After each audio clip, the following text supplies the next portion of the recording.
All right, let me show you how I made the base for this thing. This is for the 52 cards of journaling project that we did on the 9th, or for the 9th. Okay. And it has the Velcro, it has the chalkboard, it's got the file folder, the 12 by 12, and paper plus, I think I said the Velcro things. I can't remember what else was in here, but it's all in here. Oh, stamps, yeah.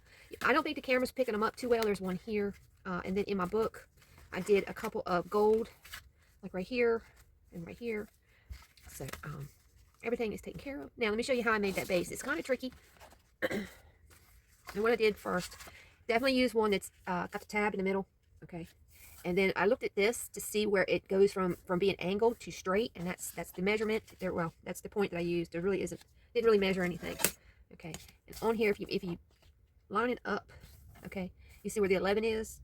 Well, that's just a little 2 still going on the thing. So go 1 tick over, so you'll be like either 1/8 or 7/8, depending on what side the line you fall on with your file.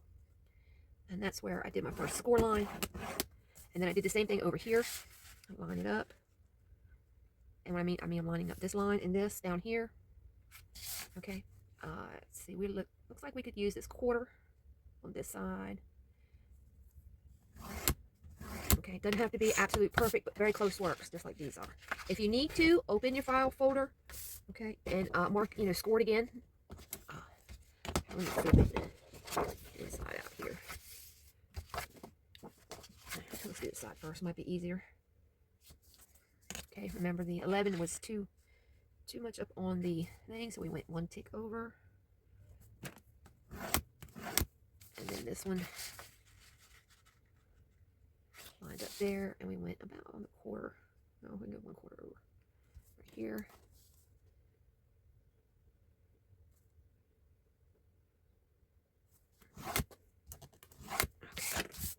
Okay.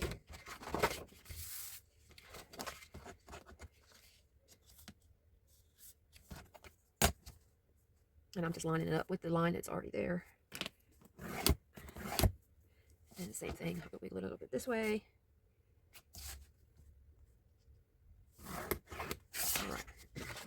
Put it back the way that it came out of the pack. All right, now I'm going to open it, fold it in on this one, and fold this one this way. All right, now for the next cuts, what I did is I basically just went in, kind of almost in half, I guess. I lined up that factory fold, okay, and then kind of guesstimated where half would be. If you don't want to do half, the inside part needs to be a little bit bigger than the outside. Let's see, I'm going to do 7. Let's see, it's 1, 2, 3, 4. That'll be 5 inches, and then from here to 3. That looks good. Line it down. Okay, and then the same thing over here on this side.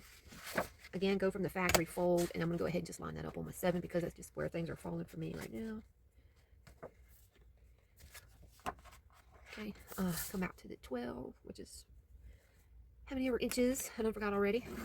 Now, with my other file folder, when I went to fold this thing up, what I wanted to do was alternate the colors. So it kind of got a bit, I actually ended up, I think, folding that thing 3 or 4 times before I got it. And then the next thing you're going to do is you're going to cut from that score line in the center out to the edge of your pages, edge of your file folder, I mean, or from the edge of the file folder into that first score line so that pieces will fold in like this, okay? You're going to do that all the way down. Then you'll have to come back and do some trimming so that your pages don't buckle when you go to close everything up.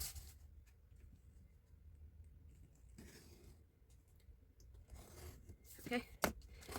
Now you need to decide how you want to fold it. Okay. I think what I did on mine was this way, and then this one came up in front like so.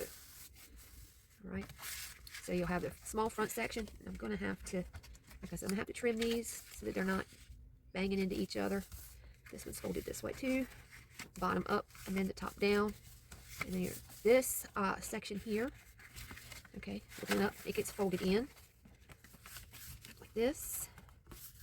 And this is the section where the little booklet is. That gets folded back, okay? So if I opened everything up, It looks like this. Just this one section is folded back. Everything else is folded in. Or I should say up on top here. Okay. And the book's going to close. This will close down here. This is going to go back this way. And this is going to come back up on the top. Now, you'll have to, like I said, once you get everything done, you'll have to put in a 1/4 inch spine on this little section here. And we can go ahead and do that now. I hear one of my little baby quails peeping for me. Alright, so we're going to just do a 1/4 inch. Let me move this up some. 1/4 inch there and there. We're going to score it first. And then we're going to remove from here down and from here to our score. Okay, these come out. Okay, and then when you fold it up, okay, you'll have all your layers right there. Okay, and then on the back, you'll have yourself a back pocket back here. Okay, and that's it. That's how I did that. Okay, so when you open it up, okay, you have this flips up and out. This one's up and out. This flips up and out. I made this into like a pocket. Okay, so you just glue this down. This flap comes down, and we open it up to our book. This section here, I'll cut a little bit off just to make it, you know, to where it's just a closure flap. The book was made out of the 12 by 12 that is in the, you know, in the supply list there. Close it up. There's that. This too, right here, is a pocket, and which also helps having this pocket here mounted, keeps the book opening and closing the way it should. And then when you flip the whole thing over, this was this page, and this is this page. Okay, I hope that explains how I made that. If you have any questions, let me know. And the rest of it is just window dressing. That's it. I think I might put another piece of Velcro so that when I open this, this thing actually just stays connected to where it's supposed to go. But that is it, guys. And you can do this to where it's up and down or side to side, depending on, you know, how you want to do yours. All right, guys, I'll be back in a bit. Have fun.